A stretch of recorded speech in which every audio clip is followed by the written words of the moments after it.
In the shadow of Mount Vesuvius, a library of ancient scrolls is preserved when it is burned and buried by the volcanic eruption of 79 AD. The volcano gave us the papyri, that's certain. The only library ever recovered from antiquity comes to light in a new day. The fact that they found 1,800 rolls of papyri from one villa in Herculaneum is absolutely staggering. From within these charred pages, scholars hope to recapture life in the days of Pompeii and Herculaneum. It is a race against time and deterioration. We're losing pieces of them all the time. 250 years after the scrolls were found, can new technologies help to read the blackened pages? We have the application of space-age technology to texts that have not been available for 2,000 years. And is there another library still buried at Herculaneum?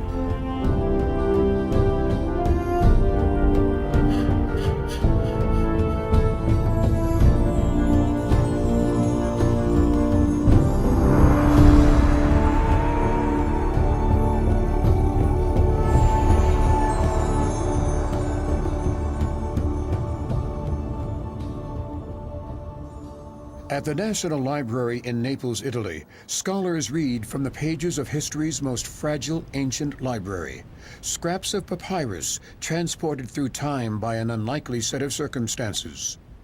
The eruption of Mount Vesuvius in 79 AD burned and buried nearly 2,000 papyrus rolls. The carbonization preserved the scrolls when they would have otherwise turned to dust. So this whole process preserved them for us. If they hadn't been burnt in this way, then they would have just rotted away. Io sono un amico del Vesuvio. I am a friend of Vesuvius. I am a friend of Vesuvius. Because Vesuvius, with the eruption of 79 AD, has conserved this papyri. More than 2 centuries after they were first discovered, many scrolls have yet to be unrolled or read. Only from the villa of papyri do we find these entire rolls. The problem is we don't know fully how to unroll them when they're completely carbonized and blackened. From more than 10,000 scattered and charred fragments, scholars work to recover the lost writings of classical philosophers and new perspectives on 2 ancient cities silenced by Vesuvius. In the ancient world, the cities of Pompeii and Herculaneum reach their peak in the thriving Roman Empire. Both cities are located between the Bay of Naples and the fertile foot of Mount Vesuvius. Their archaeological remains provide a rare glimpse into the lives of both the rich and the commoner in the 1st century. One of the really significant things we get from Pompeii and Herculaneum is a pair of cities preserved in time, snapshots. So we learn exactly what the living conditions were like for people in the 1st century AD. In Pompeii, you can see private houses very vividly, and I think people relate very closely to that because they can imagine what was life like for a family in antiquity. They were nice places. Even the houses of bakers and fullers and people that we would think are quite lower middle class, who had been given a chance to enjoy themselves by the wonderful kind of first try at modern civilization that was the Roman Empire. While they are sister cities, Pompeii and Herculaneum have distinctive personalities. The larger city, Pompeii, is a busy commercial center. Herculaneum is located closer to Mount Vesuvius than is Pompeii. The pace of this seaside community is more subdued. It is one of the most beautiful towns on the Bay of Naples. Herculaneum was very different from Pompeii. It was a seaside town, it was something of a port, therefore, but it always had a somewhat more cultured air to it. It was in touch with the intellectual life of the day to a greater extent than Pompeii was. Herculaneum is a very small city, but also a very refined one, especially regarding the villas. And consequently, at Herculaneum, we see houses, pictures and sculptures that are more beautiful and rich than those that we see at Pompeii. Many of Rome's rich and powerful citizens have properties here. One spectacular villa is owned by Julius Caesar's father-in-law, a politician named Lucius Calpurnius Piso. He was consul in 58 BC. That's the most powerful position that you can have in Rome. It's clear that whoever owned the villa was the most powerful person around. From the veranda of this seaside villa, the wealthy Piso family could gaze across the Bay of Naples and enjoy a life of wealth and privilege. It's hard to realize how far above the life of the common people the great Roman nobility were raised in what was already this incredibly rich empire. Unless maybe you were to refer to such unheard of modern billionaires as Bill Gates. To judge by the decorations in the villa, he would have been extremely wealthy. And we must remember that this was his holiday home. 2,000 years later, this collection of papyri would be the only known library to survive from antiquity. And the scrolls would miraculously endure one of the greatest natural disasters ever recorded, the eruption of Mount Vesuvius.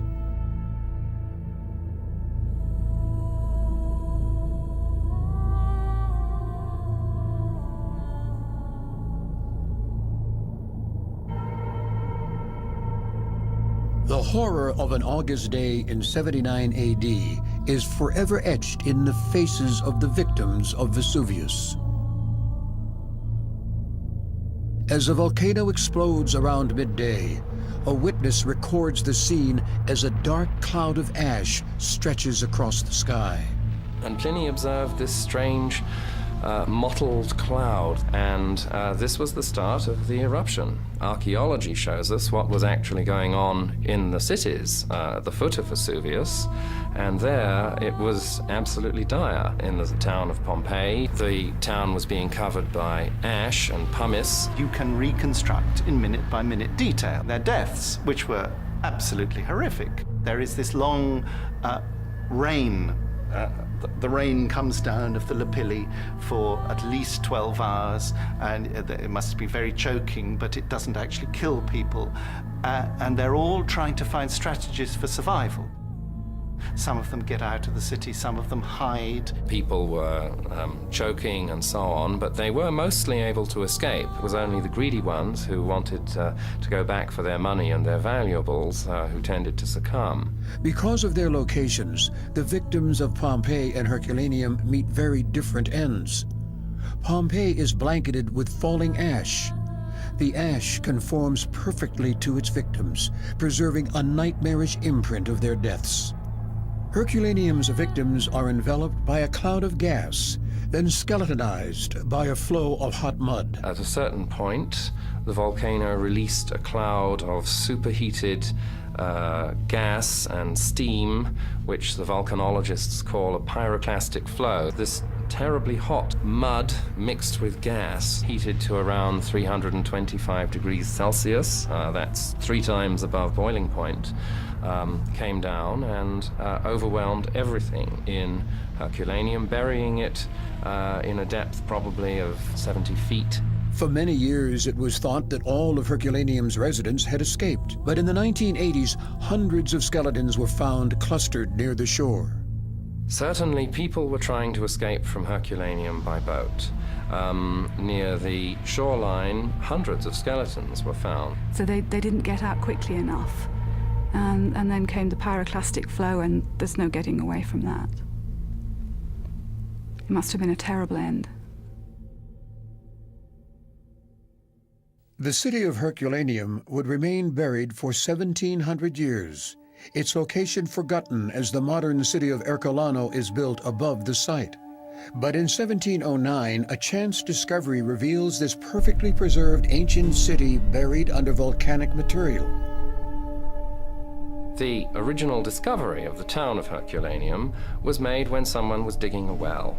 And they dug a well, and at the bottom there was a statue. So this encouraged excavation, and it was done by tunneling. The tunnels they were working in were only wide enough for one person, and just tall enough to walk under. They're following, like moles, these deep trenches along the foundations of the ancient buildings and extracting sculpture and other precious items as they go. By today's standards, the first excavations are not very scientific. Workers tunnel into the city and hunt for precious objects. The immediate object of the excavations really was a treasure hunt. Charles of Bourbon was most interested in the kinds of materials that he would then come to display in the Royal Museum. The finds from Herculaneum would fill the royal museums. The discoveries here and later at Pompeii would attract international attention and turn Naples into a prime tourist destination. People were realizing that these were some fundamental places that showed how the ancients lived. This large first-hand discovery of an entire city really brought it home to people. The archaeological discoveries would have long-lasting impact on art and culture worldwide. But no find would attract more attention than the villa owned by Lucius Calpurnius Piso. The Villa dei Papyri turned out to have an extraordinary treasure trove of bronze sculpture and marble sculpture.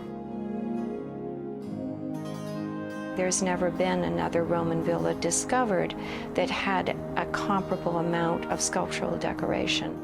Archaeologist Carl Weber would create this floor plan drawing of the villa in 1754, even though the structure itself is still buried. He describes the vast estate as the most valuable and richest villa in the ancient world. But the single most unique discovery from Piso's villa was almost overlooked. 1,800 carbonized papyrus rolls are at first mistaken for charcoal.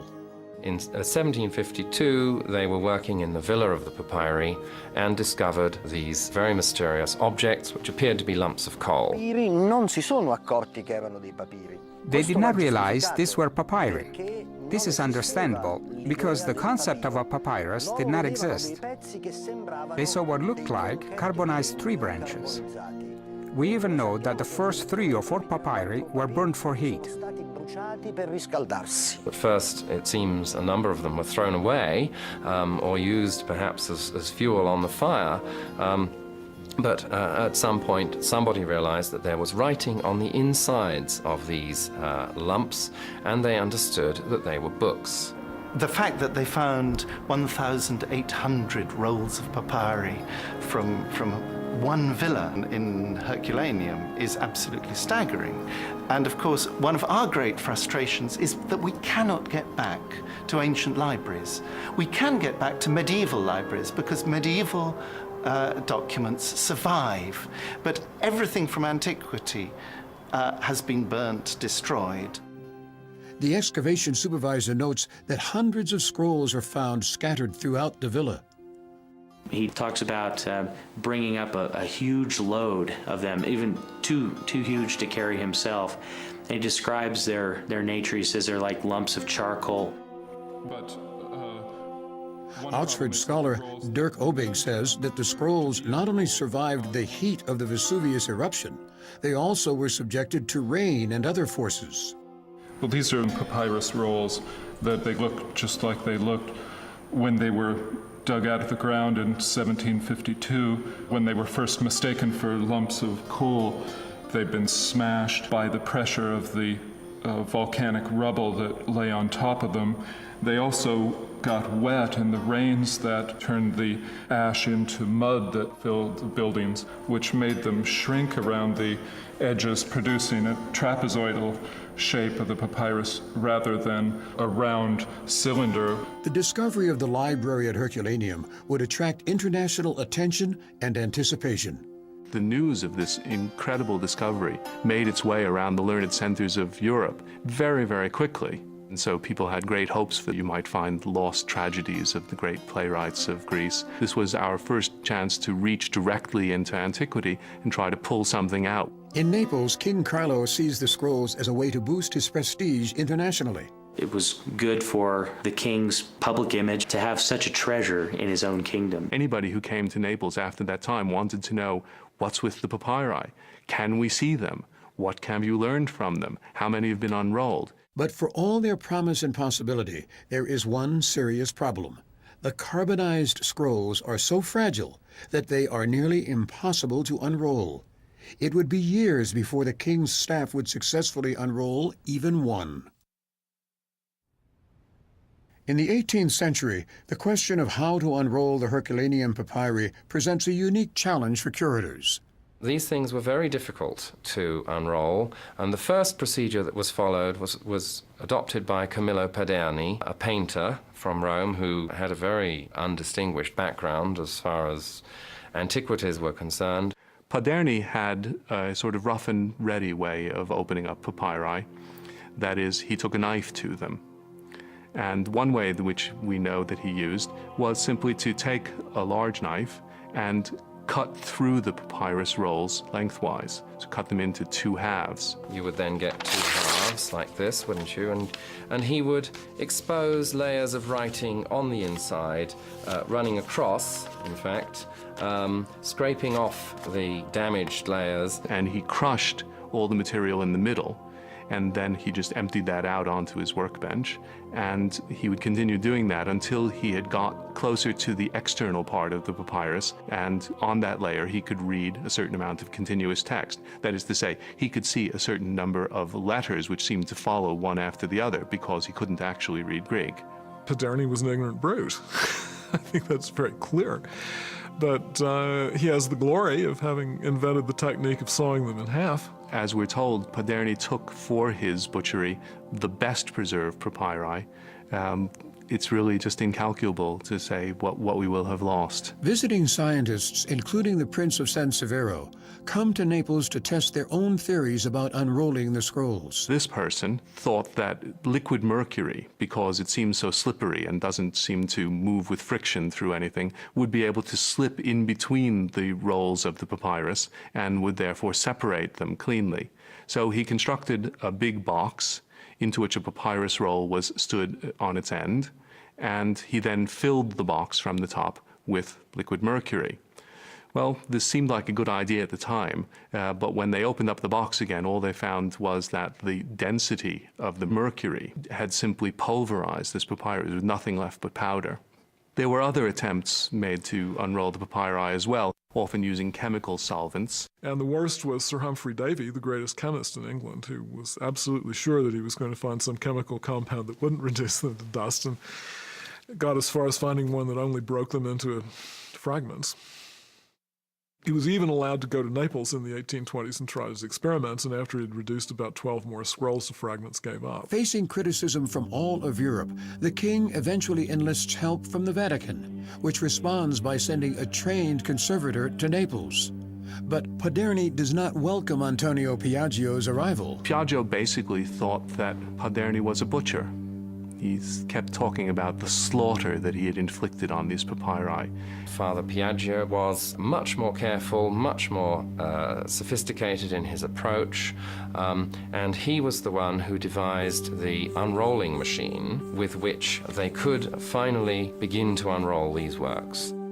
The method was that you pasted sort of very fine animal membrane on the back of the papyri and then very, very gently separate the layer off. That membrane serves to hold the papyrus together as it sort of crumbles away from the rest of the scroll and is rolled upward. Once a strip of papyrus of some length is acquired, then the person running the machine comes with a very sharp knife and cuts that piece off, lays it flat, and allows it to dry.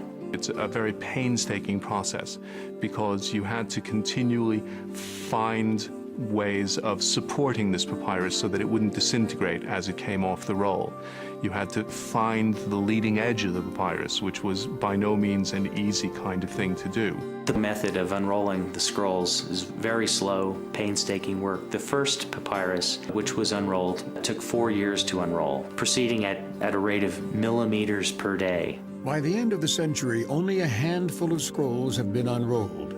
Despite the slow pace of the work, the scrolls are a form of political currency for the Neapolitan monarchy. There was no court, no individual aristocrat, I imagine, who didn't have some interest in finding out what was involved in those texts. The Queen of Naples, Caroline Murat, Napoleon Bonaparte's younger sister, would sometimes present scroll fragments as diplomatic gifts. Napoleon himself receives several scrolls, which would later be unrolled and translated by French scholars.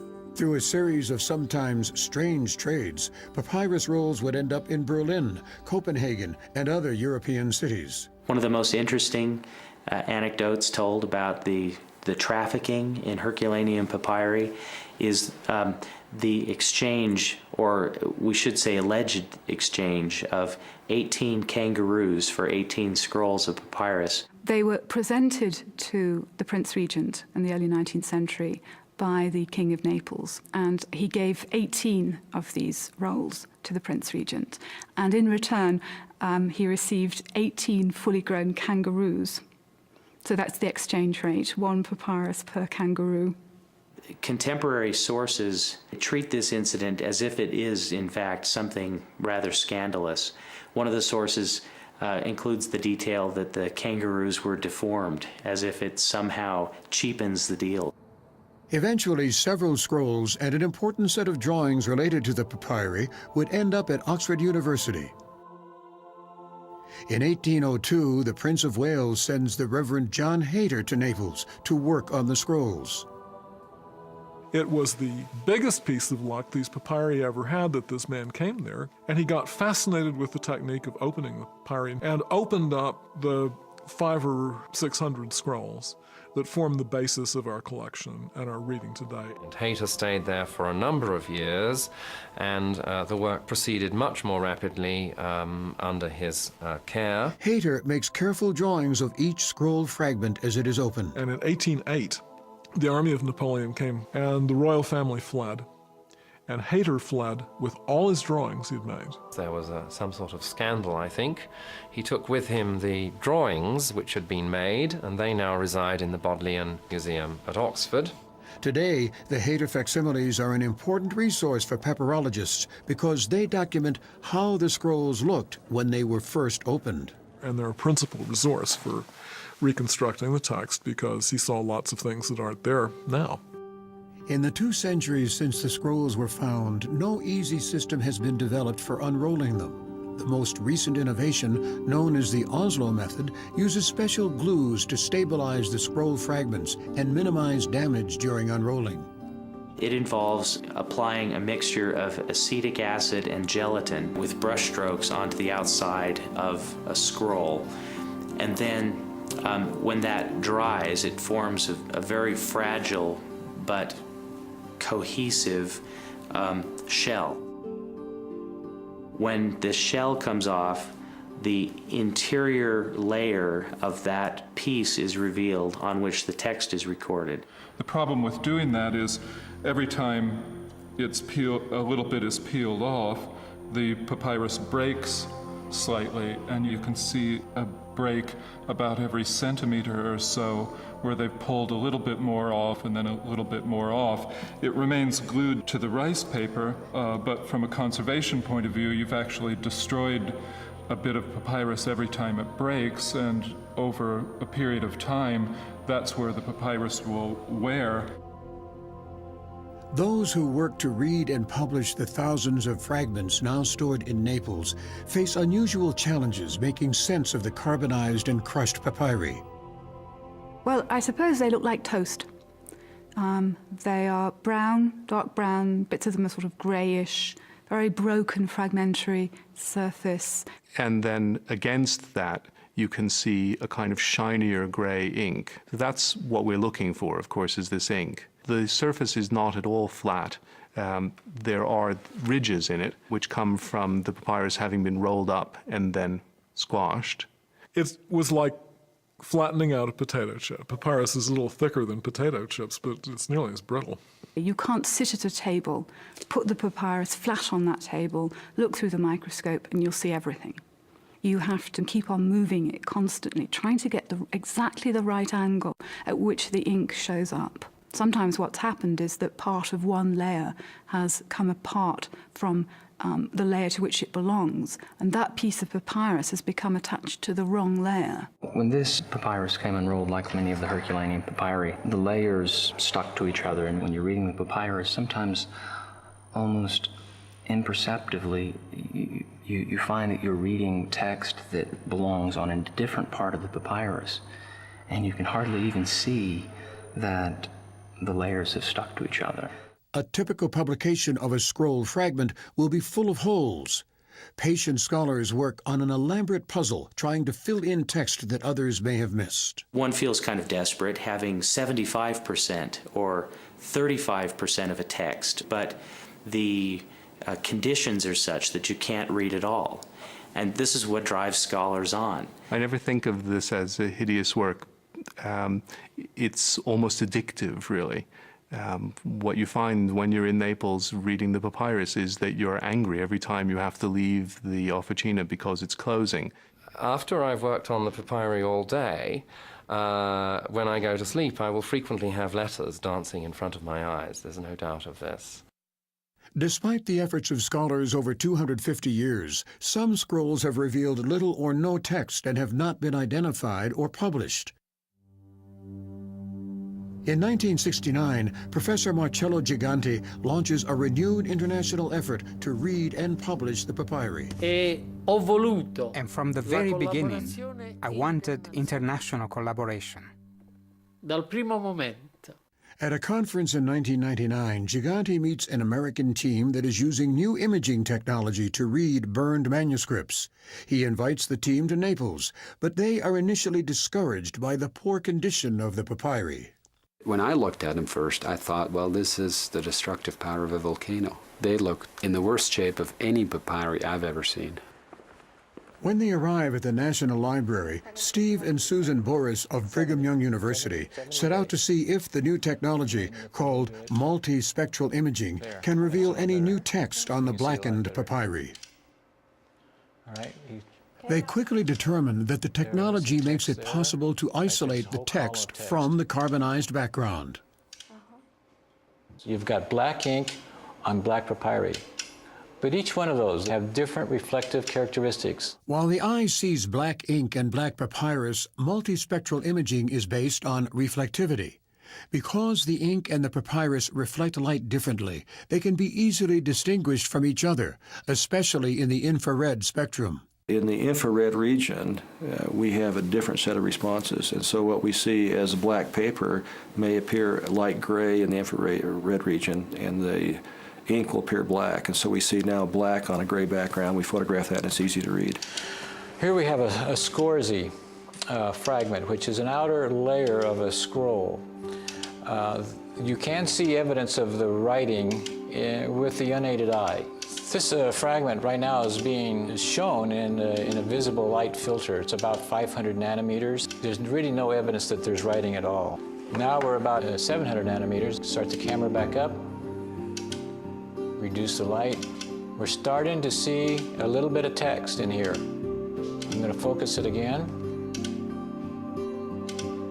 We're now seeing an image with almost complete text in the infrared using a 1000 nanometer filter, which before the very first image, using visible filters, we were seeing virtually no text. Multispectral imaging was originally developed for the space program. NASA's Jet Propulsion Laboratory uses the technology to study the Earth and other planets. People at JPL have tried to determine what's on the surface of some of the planets on their flybys, and that gave rise to the idea that perhaps on a smaller scale, we could now start to image some of these troublesome texts and archaeological objects. In Naples, when word spreads about the new technology, skeptical papyrologists immediately bring the BYU team their most difficult fragments for study. I just told them, well, if you really can bring out new letters, I've got a challenging test case. There is a piece of papyrus which Richard Janko and I worked over for an entire hour with the microscope, and all that is visible on it is blank surface plus remnants of 2 or 3 Greek letters. So if you can do something with that one, I'll be very impressed. So with fear and trembling, they took the piece of papyrus in, put it under the multiple imaging spectrum, started turning it up, and right in front of Jeffrey Fish's and my amazed eyes, every single letter on the papyrus sprang to life. Well, I thought he was going to have a stroke, but he was very excited. I actually moved out of the way, and he sat down at the screen. He maneuvered the text on the screen so he could see the full column of text. And I think he sat there for 10, 15, 20 minutes looking over that text for the very first time. Richard Janko had a similar experience with another fragment that had been very difficult to read. And suddenly, instead of 3 letters, there were 60 letters. We went back to the library to check this, to confirm these readings. I assumed that I would be able to confirm them. And after 10 minutes, we realized that we had the fragment upside down. And I realized also that we could never confirm these results with the human eye, because the human eye cannot see those wavelengths of light. These before and after images show what was visible to the human eye and the text that is then revealed in the infrared spectrum. The letters are kind of leaping out of the papyrus in ways that we never imagined. And so we're getting new words, we're getting new letters, new thoughts, new readings. The multispectral images would allow for dramatic new readings. They would also allow for study of the papyri outside of Naples. Mm-hmm. So which filter is this one with? This filter was at 450 nanometers. So pretty much visible light. Visible light. Naked eye. Yeah. This image, which obviously is very striking, was taken at 1,000 nanometers. That's in the infrared. Now we've taken these 2 images and done a photographic printout. It really is amazing when you compare the 450 nanometer image with the 1,000 nanometer image. Here, there really is almost nothing that can be read, and the Gigante doesn't rate it very high. In fact, 1491, non intero poco legibile, so hardly or scarcely legible, and pessimo, in really bad shape. One of the interesting things is that it's cataloged among the Papyri Latini, when in fact it's obviously Greek. Here you have an entire word, sun theorontes. It's almost certainly a philosophical text. You can read complete sections of text, essentially wherever it's not broken away. Here, we've got a text that we can actually do something with and read. Is this worthy of publication? Definitely. It's this is the sort of thing that a papyrologist would be ecstatic about, getting a text in a condition this good. For scholars like Gigante, the new images will make it necessary to revise old readings and publications. This is papyrus number 1050 that I have been studying for many years, more than half a century. I should now make a new, complete edition. I think that without doubt, the new photographic proceeding that is important contribution to the progress of our papyri. What is emerging from the scrolls today, with greater clarity than ever before, is a picture of Roman intellectual life in the 1st century. We have archaeological remains which can speak to us in a certain way, but they can't speak to us in quite the same way as those places which have left writings. There are certain kinds of questions that you cannot get answered from the mere material remains. We need to have what people wrote. This is the thing which gives us the best insight into their thinking, their way of lives, their highest thoughts and their highest aspirations. It is believed that the villa of the papyri, where the scrolls were all found, was home to a school of philosophy led by an Epicurean philosopher named Philodemus. His writings provide new insight into Epicurean beliefs. They are of incomparable value for anyone who's interested in Epicureanism. This is the text of Epicureanism. And here you have, for example, among the Epicureans, a group of people who were intelligent, who were responding to many of the same kinds of life pressures that we are, and who had a philosophy to which they were deeply committed, which tried to make them happy. While they are not considered religious texts, the philosophical scrolls do address some of the same questions posed by religion, questions about gods, about a virtuous life, and about death. Epicureans saw that one of the ways in which you eliminate pain from your life is to eliminate fear, and in particular fear of death, fear of the afterlife. There is dispute about whether Epicureans literally believed in gods. I think that they did. But in any case, it's clear that those gods have nothing at all to do with us. They are not interested in us. They do not interfere in our lives for good or evil. It was a world in which most people worshiped the gods without believing in them. And the philosophers said, well, find your inner God and be tranquil in yourself. And reach out to friends who think the same way. And then you'll live as happy a life as can be lived. What has not been found in the scrolls so far is any reference to early religious movements, including Christianity. At the time of the eruption, many religions were active at Pompeii and Herculaneum. Christianity had begun to take root in the area. The Apostle Paul even visited the nearby city of Pozzuoli as a missionary 30 years before the eruption of Vesuvius. So at the time of Paul, a thriving congregation existed at Pozzuoli. He stopped there for many days. It would not be a great stretch to imagine that the Christians at Pozzuoli transferred their message to Pompeii, the city with the port nearest its own. A lot of people are kind of skeptical about Christianity having made it to Herculaneum by 79 AD. I'm not at all. I think that ideas tend to move fast, especially very appealing ideas, very beautiful ideas. Although Christians were probably there at the time of the eruption, most scholars believe that the Herculaneum papyri are very unlikely to contain Christian references because of the age and ownership of the library. And the latest of the papyri in his library were written about 15 BC. They were already, quite old when the volcano blew up. But if you're expecting works comparable to the Christian Gospels, no, I don't think there would be anything like that. This was a philosophical library belonging to a member of the elite. Their influences would be Greek. They wouldn't be Jewish, they wouldn't be Christian.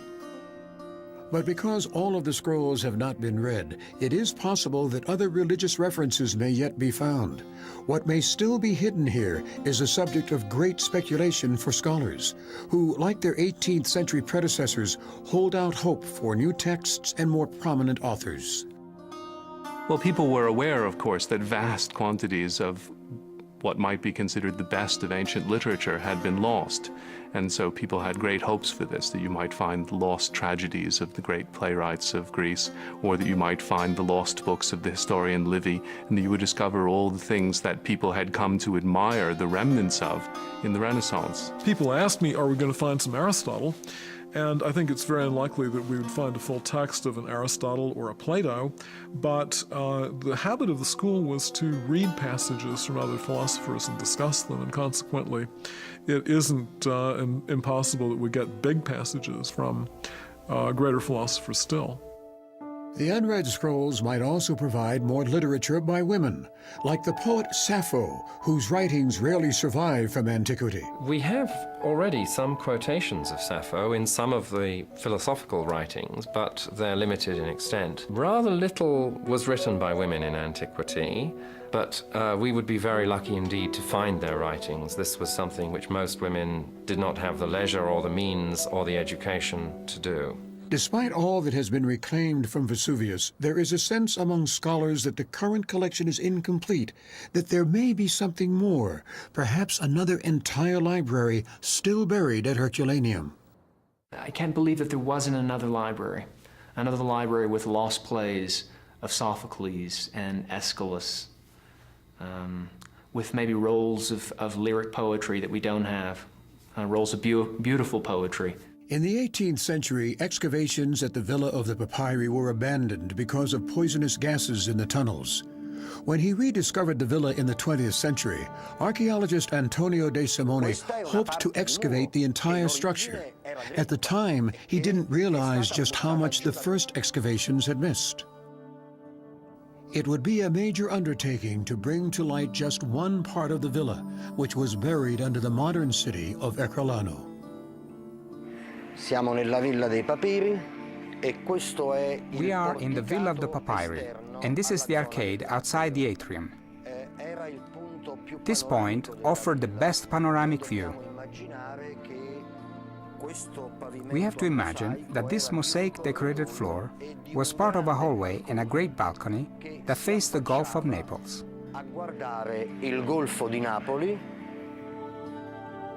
Even after 2,000 years, the beautiful mosaic floors and fresco-covered walls reveal the wealth and elite status of the original owners. These owners were familiar with philosophy. Virgil probably stayed here, as did Philodemus, these great representatives of ancient literature and philosophy. And the refinement of the house furnished a most appropriate context for the circle of intellectuals who visited here. When we resumed the excavation of this site, we came down to this level on these mosaics to verify what had been done in the 18th century. We came down through a well that was here but can't be seen anymore because it was taken out during the excavations. It was not far from this site where nearly 2,000 papyrus rolls were found in the 18th century, in room number 5, which is still unexcavated.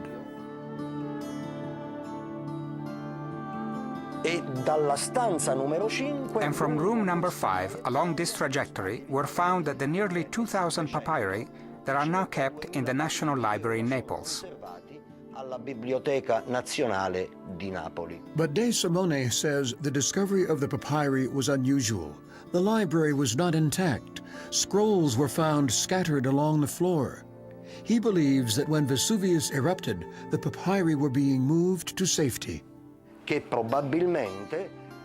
all likelihood, the owners of the villa considered the papyri a very valuable possession, and so, in the process of fleeing towards the sea, they tried to save these papyri by carrying the cases with them.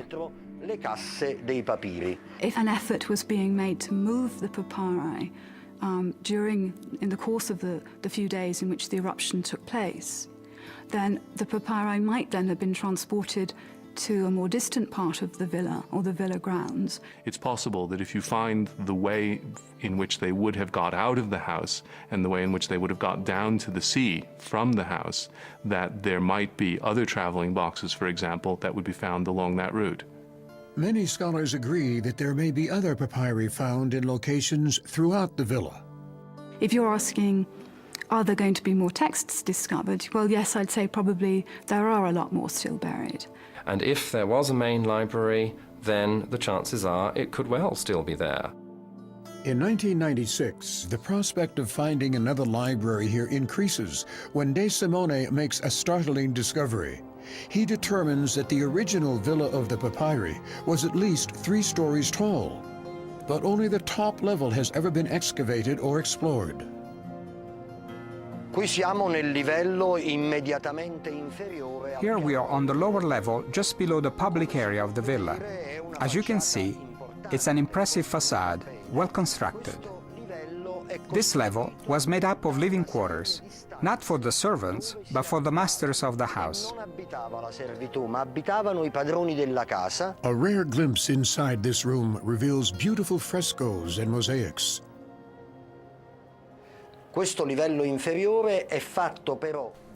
This lower level is full of rooms with mosaics on the floors and important pictures on the walls. First of all, we can say that this room isn't isolated. You have access to other rooms. And from this room, you can enter the other rooms. This is all that remains of the wooden door that led to the other rooms. Above the door is a board painted red and a frame with painted friezes. And even farther up, other decorations.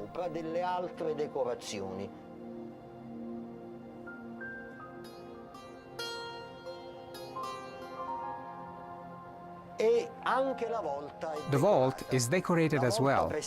On the vault, we see a stucco frame that runs along the sides and splits into decorations of climbing ivy. And from this room, one could have gone into still another one. This is the door jamb of another passageway. So from this room, one could have gone in any direction. I believe, in fact I'm convinced, that in these levels there are certainly other papyri brought down here by the villa's owners who were trying to save themselves. On the lower levels of the villa, 20th century archaeologists find 2 new works of sculpture. Many believe that if there is sculpture on these levels, there could also be more papyri. Sul primo strato della villa, che è sul On the mare, first layer of the villa sono that was on the stati trovati sea, due bellissime two beautiful heads were found. Io ho scritto subito un articolo. I wrote an article right away. Oggi Today the heads, tomorrow the papyri. domani i papiri. Because as we were able to find these new works of art, so we will be able to find the Queste papyri. nuove opere d'arte figurata, così possiamo trovare gli altri papiri. Modern archaeologists are forced to stop digging here before they can open this door to see what is on the other side. The dig is one casualty of a new government policy to suspend excavation and focus instead on preservation of Italy's many archaeological sites. But many scholars are hopeful that one day the villa excavation will be reopened. If there is a library, I think that the water that I've seen around the excavation could perhaps be seeping down and destroying the papyrus rolls. So I have a great hope that the excavations will be continued. Well, in general, I would support excavation in the villa eventually. But there are many problems with such an excavation. For one thing, it's not normally considered a good archaeological technique to go looking for something in particular. You know that beautiful villa can't fail to be a great artistic discovery. That's really the important thing, and I think to say we've got to get in there and get the papyri is a mistake, because it's the whole complex. Perhaps no one is more anxious to see what is inside the villa than Marcello Gigante. There is a part of the villa which never was excavated. We know this. And then we hope that the archaeologists will again excavate our villa. While the original villa of the papyri is still buried, it is possible to experience the richness of the villa firsthand, not in Naples, Italy, but in Malibu, California. J. Paul Getty's replica of the Villa of the Papyri, built in the 1970s, was based on the original 18th century floor plan drawings. A collector of antiquities, Getty wanted to create an authentic setting for his collections.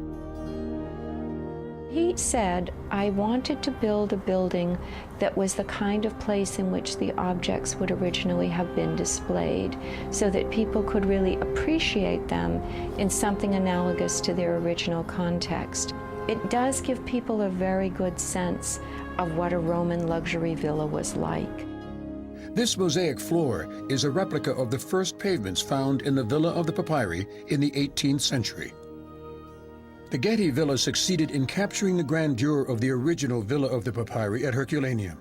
At one point, the superintendent of excavations traveled from Pompeii to Malibu to see the museum. He said, it's extraordinary. This is the only place where one can really experience a Roman luxury villa as it was intended to be seen. J. Paul Getty never saw the finished Getty Villa in person, but the museum stands as his tribute to the ancient world.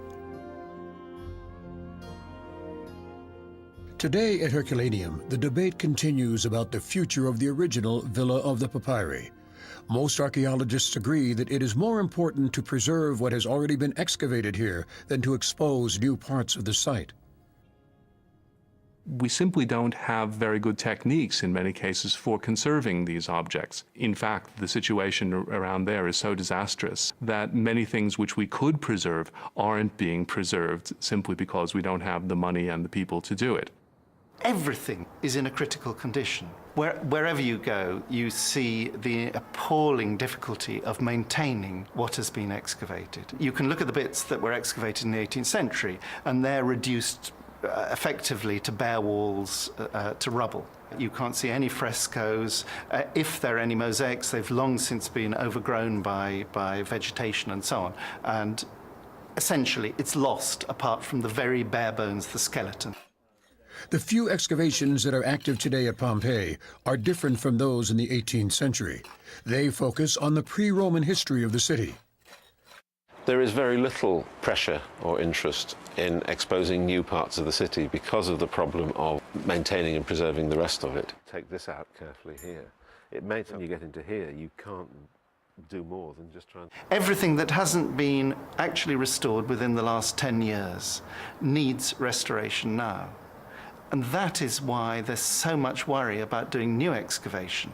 If you can't maintain the excavations of as recently as 50, even 30 years ago, how can you justify doing new excavation which will add to the problem? And the Italian government has made big efforts in recent years to increase the money spent on the very costly process of restoring and maintaining the site. I think that's very welcome. But maybe you can never win. Like the archaeological sites that were frozen in time when they were sealed under volcanic material, the Herculaneum papyri are also deteriorating. I mean, we're losing pieces of them all the time. The papyri are disintegrating in front of our very eyes. When you look at a scroll, there is black dust over the whole thing. If you just take a little bitty piece of this carbonized papyrus and just touch it, it just turns to dust immediately. One's always afraid when working over the materials of sneezing. It is a terrifying thought that one could blow away a part of the scroll by an ill-advised sneeze. Deterioration has always been a big issue. Even Piaggio says that the longer a scroll has been open, the fainter its characters have become. The text that I'm working on, when I started working on them 10 years ago, I could read many more letters in them than I can read today. We have no photographic record of what they looked like then because photographic techniques were not such that they could capture them. On the 250th anniversary year of the scroll's discovery, the National Library and Brigham Young University complete an imaging project as they work to convert multispectral images of more than 10,000 scroll fragments into a permanent digital library. Well, no one has really come up with a particularly good way of conserving the Herculaneum papyri because anything you do to them alters them. And so the modern approach to conservation is to try to make as good an image of an object as possible. And these images are so far the best that we've been able to get. It's really exciting to have tens of thousands of images in this digital library. No matter what happens to the originals, we'll be able to now have digital images that will survive indefinitely. The creation of a digital library will assure that the philosophers and writers whose voices are heard only through the Herculaneum papyri will never be silenced again.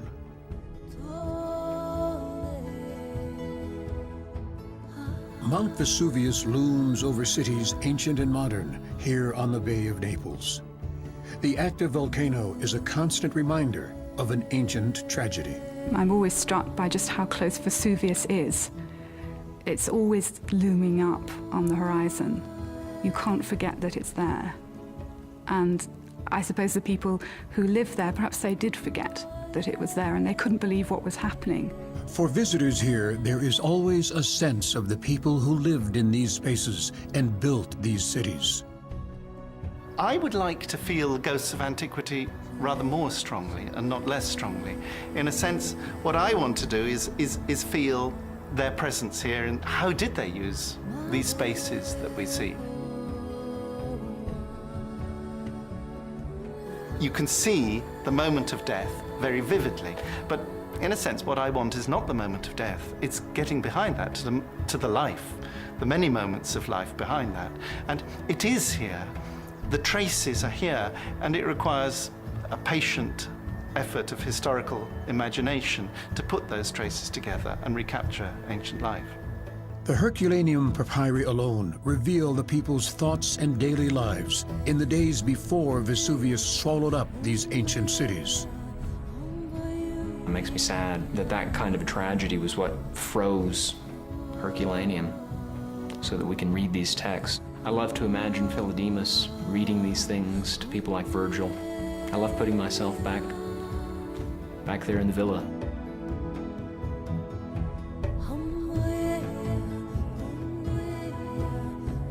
It is silent here in the Villa of the Papyri, where a doorway stands unopened and a part of the villa unexplored.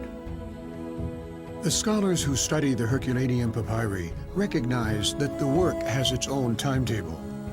Still, they are anxious and hopeful that the search will one day resume for a lost library. I'm disappointed, of course, like so many things in this long story, which takes place at time intervals which aren't really compatible with the scale of a single human life, that brings up the prospect that I may in the end be too old and tired to rejoice in these new papyri if they ever get discovered. I hope that before my death I can see the whole villa at the light of our sun.